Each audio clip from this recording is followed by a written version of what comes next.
Hi mga sis! Kumusta kayong lahat? Andito ka sa kitchen. Wala si Elias. Nagpaayos ng sasakyan nila. Tapos, our topic for today is may kabayan na nag-comment. Sabi niya, Rosana, paano pag nawala yung asawa mo? Kawawa kayo dyan. Magkasing pareho yung buhay nyo sa isang vlogger dyan, nakalapit sa'yo na sila Daniela. Namatay yung stepdad niya, asawa ng mama niyang Pakistani. Ngayon, mahirap ang kalagayan nila. Halos yung mga in-laws hindi daw tutulong. So, sabi niya, ganun talaga ang mangyayari sa buhay ninyo. Hindi ka tutulungan ng mga in-laws mo. Sabi ko, siguro madam, ganun ang mangyayari, pero ewan, hindi naman natin alam ang bawat ugali ng tao, iba-iba naman, 'di ba? So, wag naman sana tayo aabot sa ganun agad. Wag muna, tatawad mo na ako, please. Saka na yan mangyari kapag okay na, stable na yung mga anak namin. Ngayon, mga elementary pa yung mga anak namin. Nakakatakot pa sa sitwasyon na yan. Siguro, pag iwan man ako ni Elias mag-isa, ewan ko. Pero, tayong mga Pinoy, kaya natin, di ba? Ang daming single mom sa Pilipinas, ang daming mga byuda, ang daming mga kaya naman nila. So, kung kaya nila, kaya din natin, di ba? Pero wag muna tayo darating sa ganyan. Purya, tuk, tuk. Ganun daw yun, di ba? Pag ayaw mo mangyari isang bagay, mag-knock ka daw. Tuk. So, yun. Wag na po umabot sa pag ganun. Mahaba pa yung buhay namin. Gusto ko pa makita yung mga anak ko kung sino yung asawa nila. Mabait ba yung magiging manugang ko? Mabait ba yung asawa nila? Hindi ba sila sasaktan? Yung ganun ba sitwasyon, yung stable na sila, may sarili na silang bahay, may mga anak na sila. Siguro yun, pwede na siguro yun, iwan sila. Pero who knows, hindi naman natin hawak ang natin, buhay natin, hiniram lang natin, di ba? Binigay sa atin, pero hindi natin alam kung kailan kunin ng itaas. So, yun, I'm hoping na si Elias kasi ito, pasaway ko si Elias, lagi umiinom ng soft drinks, Sting. Everyday talaga yan siya. Pag hindi Sting iniinom yan, kasi gusto niyang dumighay talaga. Kapag hindi siya makainom ng mga ganyan, hindi siya nakakadighay. Ito pala ha, yung pina-request talaga ng doktor sa kanya, nung ma-stroke siya, 2018?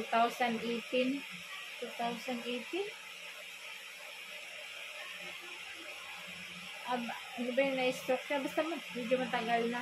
Ang heart kasi ng condition ni Elias is nagbara yung ugat. Hindi naman siguro yun masyadong malala. As in, heart blockage lang. Siguro isang ugat ang nagbabara. Kasi tumaas yung cholesterol niya. Kaya siya na-stroke. Sinabayan ng high BP siguro nung dati. Pero naagapan, nadala agad sa ospital kasi nagsuka na siya ng nagsuka eh. So, ang mataas yung niya, yung BP at saka yung cholesterol, nagsabay tumaas, kaya, nadala namin siya sa ospital. Hindi siya nakahinga. Alam niyo si Elias, guys, matigas ang ulo niyan. Matigas ang ulo sobra. Magdadala pa yan dito sa bahay ng Sting. Pag hindi niya naubos yung Sting, lagay sa rep. Makikita ni Sammy, laklaki ni Sammy. Ako, maingay na naman yung bunganga ko. Grabe, sobra. Sila, ayaw nila pag maingay yung bunganga ko. Kasi pag nag-start yung bunganga ko, hindi titigil yan ng mga 30 minutes. Kaya yan sila, magtago-tago lang yan silang dalawa. Sabi ko, sige, inumin mo yan ha. Tingnan mo lang gagawin ko sa'yo. magtago-tago yan sila. Pag tingin ko kinabukasan sa rep, yung sting na wala na. Ewan ko sinong uminom, si Sammy ba o si Elias. Kasi ang health din ni Sammy ngayon, parang hindi siya healthy. Mataba siya. Alam naman natin, di ba? Tayong mga nanay, gustong-gusto natin yung anak natin na mataba. Pero, hindi para healthy yun. Ang kinakain naman is puro patatas, french fries. Ganun ang ano ni Sammy. Marunong na kasi siya magluto eh. Marunong na siya. Punta lang siya sa kusina dito. Magtaka ka na lang. Punta siya doon sa ano. Kain na lang siya. Isa, sabi niya, wala mang hingi sa akin ha, kasi ako ang nagluluto nito. Sabi niya ganun. Eh si Myra manghingi man talaga. Bigyan na ng konti. Sabi ni Myra, bakit ang konti nito? Maya na naman, si Myra na naman magawa ng para sa kanya. So yun na guys, yung mataba is not healthy sa panahong ito, di ba? Ang healthy yung payat. Okay lang yung katawan. Kaso kasi sa amin kasi may history na ako diabetic, si Elias heart patient. Parang nagmamana to si Sammy siguro kasi kapag natutulog to si Sammy, katabi talaga kami. Ang lakas humilik ni Sammy, manang-mana sa papa niya. So siguro andyan kay Sammy yung diabetic, andyan kay Sammy yung yung heart condition, wag naman sana. So, ayun, si Elias kapag natutulog yan siya, ang lakas ng hilik, guys. Tapos, minsan, ganyan siya maghilik, oh.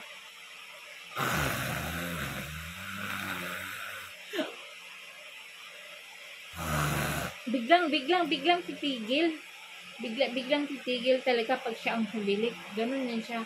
Ang lakas ng hilik niya, tapos may time na biglang stop yung hilik niya. Nagising siya sa hilik niya. Sabi ko, ay, ano ba ito? Nagising siya, tapos hilik na naman siya. Ganun ba? Parang biglang nagising siya, tapos hilik na naman siya ulit. Ganun ang hilik niya, napakalakas. So, yun, parang may, talaga yan, may heart condition pag na ganun ba, pag malakas humilik. Ang si Elias, pinaano yun dati sa doktor niya, pina-endoscopy, colonoscopy, doon sa city, doon sa Islamabad. Ang tagal na hindi ginawa kasi sabi-sabi dito sa amin, mahal yun. Mga 100,000, 300,000 ata. Sabi-sabi dito sa sa amin. Kaya, naku, natatakot. Takot kami sa presyo. Huwag na tayong pumunta. Ganyan. Kasi, pag may pera kami, inuuna talaga grocery. Sa bukid kami. Wala kami mga trabaho. Alam niyo si Elias, hindi niya nagtatrabaho kasi alam niya sa sarili niya na hindi niya kaya. Hindi niya talaga kaya, guys. Kasi alam niyo yung maglaba kami dalawa. Ang lakas ng hingal niyan, hinihingal siya. Magbabanlaw lang kami ng damit ha. Ang lakas ng hingal niya, hinihingal siya. Kaya hindi na ako nagpupursige na magtrabaho ka, ganito, ganyan. Kasi baka ako pa ang masisi. Maingay lang ako, ganito, ganyan. Wala kang trabaho, ganito, ganyan. Pag nag-aaway kami, hindi ka good provider sa anak, sa pamilya mo, ganito, ganyan. Pero I understand na nahihirapan na siya ngayon sa sitwasyon niya na kahit mag-CR lang, pagbalik, pagod na yan siya. So, ang sa kanya, hingal talaga siya, hinihingal. Ang bilis niya mapagod. Andyan yung matutulog siya whole night, matutulog siya whole day. Sabayan ha, gabi, kinaumagahan, umuulan, whole day, ang ulan, whole day din siya natutulog. Sabi ko, sarap naman ang tulog nito. Gusto ko yung ganyan, yung bang walang kahit nandyan yung mga bata, maingay, walang pakialam, basta tulog lang siya. Di ba tayo, kunting ingay lang, nagigising na tayo mga kababaihan. Siya, hindi, ang sarap yung matulog. Parang, over siya sa tulog si Elias. Di ba yung tulog natin is lang, mga 7 to 8 hours ang tulog natin. Sa kanya, sobra-sobra. Tulog yan siya ng sa gabi. Matulog yan siya ng alas 10. Gigising siya sa umaga ng alas 9. O di kaya alas 10 din. Yun. Pero pag umulan, gigising yan siya sa umaga ng alas 12 para lang mag-inom ng tsaa, tapos balik ulit sa higaan niya. Ikungkong na naman siya kapag ulan. Lalo nag-winter, ganyan ang gawa niya. Kasi parang hindi niya kinakaya ang winter sa ngayon. Mahirap na sa katawan niya. Kahit pagdublihin mo pa yan ng t-shirt ng ilang piraso, hindi na niya kaya. Mahirap pag umiidad na tayo, di ba? Pag bata pa tayo, gustong-gusto natin yung malamig. Pero pag maedad na, iba na ang katawan natin.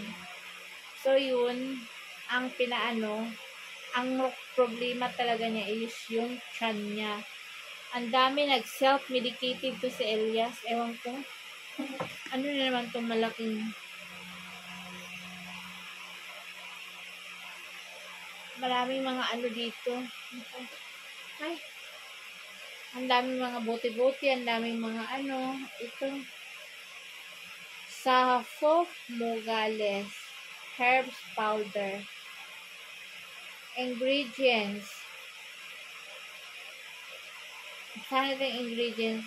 Orchestra, Mascula, Country Mal, Uli Indian, Minnesota Seeds, Rock Sugar. Benefits. Ito yung bago kong nakita dito.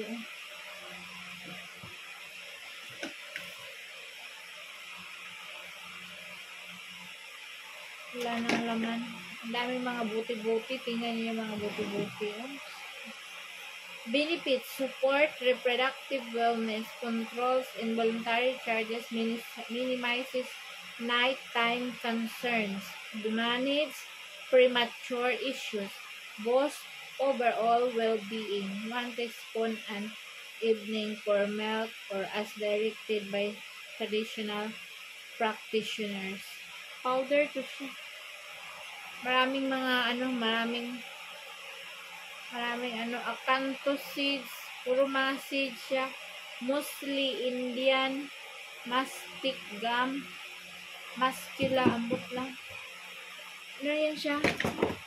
Napakaraming iniinom ng mga gamot-gamot.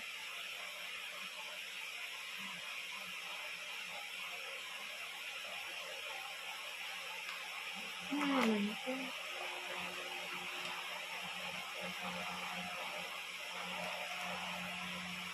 Tapos marami yan sa marami yan sa mga Viagra. Dyan, pampa, sa kanyang Manoy kasi gusto niya mag-perform ng matagal. Ewan ko ba dyan si Elias. Basta, si Elias marunong talaga mag-self-medication. Ang hilig uminom ng mga gamot. Sabi ko sa kanya, bawas-bawasan mo yung mga iniinom mong mga gamot. Ang dami mong iniinom. Mag-stick ka lang sa isa, dalawa. Kung ano yung binigay ng doctor maintenance sa'yo. Ang hilig mong bumili ng mga buti-buti dyan, laklakin mo. Yan, ginaganyan ko yan siya. Kasi nga, ang dami na mga gamot dito, ganyan. Pero nauubos naman yan sa pag-iinom. Yun na guys. Kaya yung feeling niya kagabi, yung latest video namin, galit na galit yan siya minsan sa tiyan niya. Minsan sinusuntok niya yung tiyan niya. Kasi nga, problem daw, gas. Tapos umaakyat daw sa ulo. Mano yung ulo niya, sumasakit na naman yung ulo niya. Pag masama ang pakiramdam ni Elias, pupunta yun sa higaan niya. Kahit maaga pa, magkalokbong niya ng kumot. Magtiko-ko yan siya. Gano'n na siya. Sabihin mo, ano nangyari sa'yo? Aga-aga pa, nagtago ka na sa kumot. Sabi niya, I'm not feeling well, masakit ang ulo ko. Lagi yan siya masakit ang ulo. Lagi masakit ang ulo. Head is not good. May gas daw. Ganito, ganyan. Stomach is not good. Yun lang ang problem niya. Ang ulo niya. Ang niya. Di ba naglalakad ako gagabi-gabi? Nagpapapawis ako. Dadalhin ko yan siya. Ayaw niya. Kasi daw mapapagod lang siya. So, ayaw ko na lang din mamilit. Kasi nga, sobrang hingal eh. Baka mawala ang sinama ko yan sa isang beses. Nag-jogging kami doon sa labas. So, Isang round lang. Ha ha ha ha na siya. Uwi siya sa bahay, pahinga siya. Tapos kinabukasan, halika na, jogging tayo ulit. Lakad lang. Ayaw na niya hanggang ngayon. Ayaw na niya sumama kasi hinahabol niya yung hininga niya. Sobrang pagod na pagod siya. So kapag ganun guys nyo, sobrang hingal mo, apektado, heart, ano lang sila, hindi naman heart failure ang tawag siguro nun.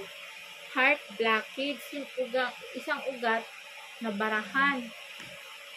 Ewan ko, yung gusto ng doktor, palagyan ng buksan, parang may itulak na machine na ganyan para mabawala yung bara. Or yung iba naman, magpalagay ng stent ba yun? Yung tawag dito sa amin. Start ata yun? Stent or start? Ang daming nagpalagay dito sa amin yung mga mayayaman. So, si Elias naman, ang iniisip siguro niya, kahit pampacheck up pa, endoscopy, colonoscopy, wala. Kasi nga, iniisip niya, wala siyang pera. Wala kaming pera. Kung meron lang, matagal na.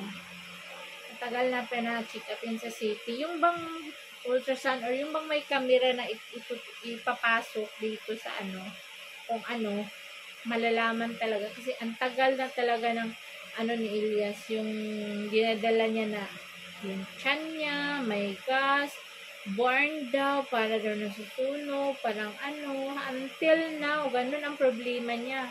Tapos yung ulo niya, minsan, magkalagnat din siya. Ako takot ako pag may lagnat din siya, fever yan siya, kasi nga, sabi ko sana, wag naman ganito, mag-complicated na lahat ng mga sakit, kasi nga, ang dami niyang dinadaing.